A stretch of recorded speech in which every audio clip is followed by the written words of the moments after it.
ذرا اس آیت پر اب نگاہ کو مرتکز کیجئے، انسان کا خسارہ کیا ہے؟ دیکھیے، سب سے پہلے میں آپ کی توجہ دلاؤں گا، ذرا آنکھیں کھول کر قلب حساس کے ساتھ نوع انسانی کا مشاہدہ کیجئے، کیسے کیسے دکھ، کتنی تکلیفیں، کتنی محنت، کتنی مشقت ہے جو ہر انسان کا مقدر۔ قرآن مجید میں ایک مکمل سورت ہے، سورت البلد، اس میں اللہ تعالیٰ نے متعدد قسمیں کھا کر ایک بات کہی، لا اقسم بہذا البلد وانت حل بہذا البلد ووالد وما ولد لقد خلقنا الانسان فی کبد۔ ہم نے انسان کو مشقت ہی میں پیدا کیا، یہ مشقت ہر انسان کا مقدر ہے۔ لوگ گھروں کو چھوڑ کر آئے ہوئے ہیں، کہاں کہاں انسان جاتا ہے، یہ اس دنیا میں محنت اور مشقت۔ ہاں، ایک مغالطہ ہو جاتا ہے کہ شاید یہ محلوں میں رہنے والے جو ہیں انہیں کوئی مشقت نہیں، انہیں کوئی دکھ نہیں، حالانکہ حقیقت یہ نہیں ہے۔ جو جتنا امیر ہے آپ دیکھیں گے اس کی جسمانی مشقت کم ہے، ذہنی کوفت زیادہ ہے۔ ٹرینکولائزرز کی انہیں ضرورت پڑتی ہے، انہیں سیڈیٹیوز چاہیے، خواب آور دوائیں مزدور کو نہیں کبھی ضرورت پڑے گی۔ وہ 8 گھنٹے کی محنت کرنے کے بعد احساس ہوتا ہے کہ وہ صبح ہی کی خبر لے گا۔ اور یہ وہ لوگ ہیں کہ جن کو ہپنوٹکس، خواب آور دوائیاں، سیڈیٹیوز، مسکن ادویات، یہ سارا لیبلیم اور یہ ویلیم اور یہ فلاں اور یہ فلاں، یہ کت کے ہاں جاتے ہیں؟ ذہنی سکون اور اطمینان انسان کو حاصل نہیں۔ کسی کی جسمانی مشقت ہے، کسی کی ذہنی مشقت۔ میں آپ کو یاد دلانا چاہتا ہوں مہاتما گوتم بدھ کا معاملہ۔ 30 برس کی عمر میں کپل وستو کا شہزادہ محل کو چھوڑ کر نکل گیا، جوان بیوی کو سوتا ہوا چھوڑ کر گیا، شیر خوار بچے کو چھوڑ کر گیا۔ راجدھانی میں رہنے والا محل کا باسی، جسے یہ معلوم ہے کہ باپ کے بعد مجھے یہ سلطنت ملنے والی ہے، کیوں گیا؟ کبھی کبھی آپ نے سوچا؟ اس نے انسان کے غم اور دکھ کا مشاہدہ کیا۔ اس نے دیکھا کوئی اندھا ہے، ٹھوکر کھا کر گر رہا ہے، کوئی والدین کھڑے ہوئے رو رہے ہیں اور ان کی نگاہوں کے سامنے ان کا نہایت محبوب بچہ دم توڑ رہا ہے اور وہ کچھ نہیں کر سکتا۔ اس نے سوچا یہ صدمہ کیوں ہے انسان کا، یہ دکھ اس کا مقدر کیوں ہے؟ اس صدمے سے، اس دکھ سے نجات پانے کی بھی کوئی شکل ہے کہ نہیں؟ انسانوں کی ایک عظیم اکثریت، شاہ ولی اللہ دہلوی رحمۃ اللہ علیہ کے الفاظ ہیں کہ وہ لدو اونٹ اور کولو کا بیل بن کر زندگی بسر کرتی ہے۔ جو 8 گھنٹے تک اینٹیں ڈھو رہا ہو، اس شخص کا تصور کیجیے آپ، وہ واقعی انسان ہے یا حیوان بن گیا ہے؟ اور 8 گھنٹے کی اس محنت کے بعد بھی ہو سکتا ہے کہ 2 وقت کی روٹی اسے پوری نہ ملے۔ اور یہ تو ہو سکتا ہے، نہیں ہوتا ہے، کہ اگر بچہ بیمار پڑ گیا ہے تو شاید کوئی برتن بیچے بغیر اس کی دوا کا سامان نہ کر سکے۔ ایسا شخص کتنے بوجھوں تلا دبا ہوا ہے، کتنی مشقت کے اندر پسا ہوا ہے۔ لدو اونٹ اور کولو کا بیل، انسانوں کی عظیم اکثریت اس سطح پر زندگی بسر کرتی ہے۔ لیکن آپ کو معلوم ہے کہ کولو کے بیل کے لیے مشقت ہی مشقت ہے، اس کے احساسات یہ نہیں ہیں جو کہ ان سے انسان کو جو صدمہ پہنچتا ہے۔ ایک بیل کو اس سے کوئی غرض نہیں کہ اس کا کوئی بچہ بھی تھا کہ نہیں تھا، اس کو کوئی بخار ہوا ہے یا کیا ہوا ہے، اس صدمے سے وہ بیل بچا ہوا ہے۔ گھوڑے کو کوئی پتہ نہیں کہ میرا بھی کوئی اولاد میری ہے یا نہیں ہے، اور مجھے اس کا کوئی صدمہ ہے یا دکھ ہے، کوئی پتہ نہیں۔ لیکن انسان کا معاملہ یہ ہے کہ والدین کو جو جو دکھ دیکھنے پڑتے ہیں اپنے بچوں کے لیے، اپنی اولاد کے لیے۔ رات کی نیند ہے حرام ہے اس لیے کہ بچہ بخار میں تپ رہا ہے یا درد سے تڑپ رہا ہے، لہذا نہ ماں سو سکتی ہے نہ باپ سو سکتا۔ میں نے ایک موقع پر دیکھا، لاہور میں کیروسین آئل، اس زمانے میں ابھی سوئی گیس نہیں آئی تھی، اور اکثر و بیشتر جو ہے یہی مٹی کا تیل جو ہے ایندھن کے طور پر استعمال ہوتا تھا، اس کی شارٹیج ہو گئی تھی۔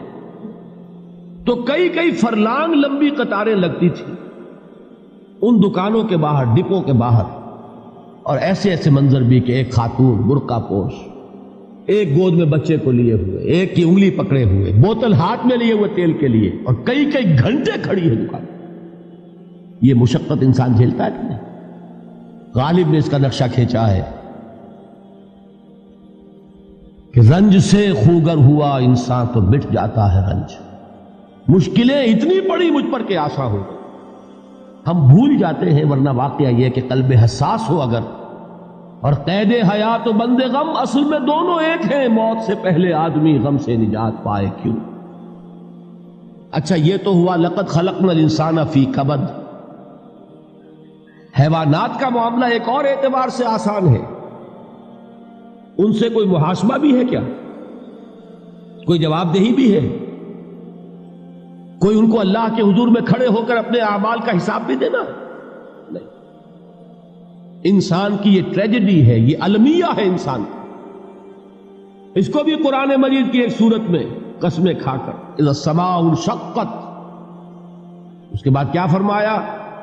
یا ایھا الانسان انک کادح الی ربک کدحا فملاقیہ.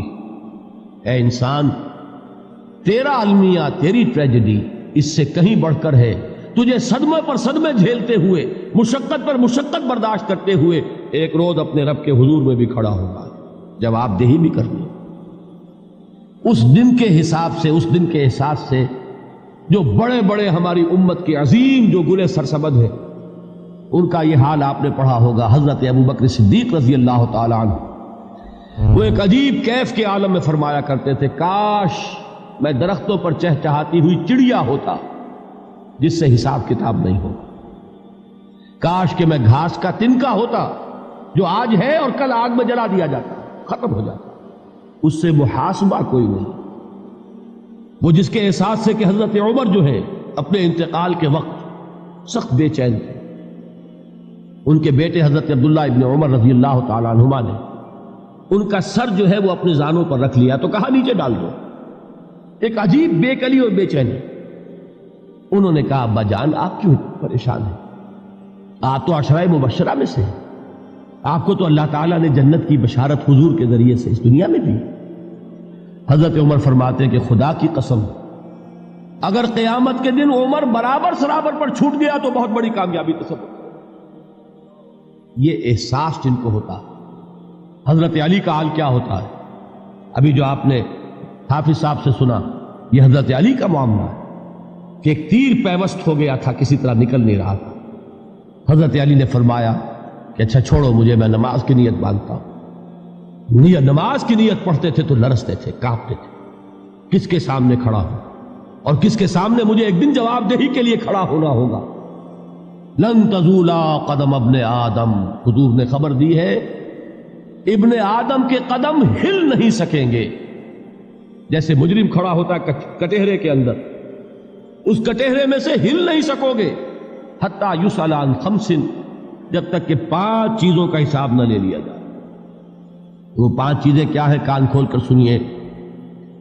عن عمرہ فیما افناہ، عمر کا حساب دو. یہ 80 برس اور 70 برس ہم نے تمہیں دنیا میں دیے، کہاں ضائع کیے؟ وعن شبابہ فیما ابلاہ، اور خاص طور پر جوانی کا دور، امنگوں کے دن، ولولے ہوتے ہیں، قوت ہوتی ہے، توانائی ہوتی ہے، آدمی چلتے ہوئے زمین پر پاؤں مارتا ہے، قوت جو ہے وہ اپنا اظہار چاہتی ہے. یہ جوانی کہاں گلائی؟ حساب دو، ایک ایک لمحے کا حساب دو. وَعَن مَالِهِ مِنْ أَيْنَ اكْتَسَبَهُ وَفِيمَا أَنْفَقَهُ، ایک ایک پائی کا حساب دو. مال کا کہاں سے کمایا تھا، حلال سے کہ حرام سے، اور کہاں خرچ کیا تھا، گل چھروں میں، عیاشیوں میں، یا نیکی کے کاموں میں، ادائے حقوق اللہ کے دین کے لیے. 4 سوال ہو گئے. 2 زندگی کے بارے میں، ایک زندگی پوری بحیثیت مجموعی کہاں کس کام میں لگائی، اور خاص طور پر شباب کا دور کہاں لگایا. 2 سوال مال کے بارے میں، کمایا کہاں سے، حلال سے کہ حرام سے، جائز سے کہ ناجائز سے، خرچ کہاں کیا. اور آخری سوال وعما عمل فیما علم، جو علم حاصل کیا تھا اس میں عمل کتنا کیا. علم کے انبار لگاتے چلے گئے اور عمل کے آغاز کی بھی نوبت نہ آئی. یہ علم جو ہے یہ اس روز سب سے بڑا وبال بن جائے گا. اتنا علم اور عمل کچھ نہیں، بجائے کہ کریڈٹ کا ذریعہ بنے یہ الٹا ڈیبٹ کا کھاتہ بن جائے. یہ جواب دہی کا احساس ہے کہ جس کی وجہ سے انسان کی ٹریجڈی جو ہے وہ دوہری ہے. کوئی حیوان اتنے بوجھ تلے نہیں. مشقت کی، محنت کی، اس زندگی میں ختم ہوئے، اس کے بعد کوئی محاسبہ نہیں. اس کو بھی غالب نے خوب کہا ہے کہ اب تو گھبرا کے یہ کہتے ہیں کہ مر جائیں گے، اور مر کے بھی چین نہ پایا تو کدھر جائے. یہ ہے وہ ہیومن ٹریجڈی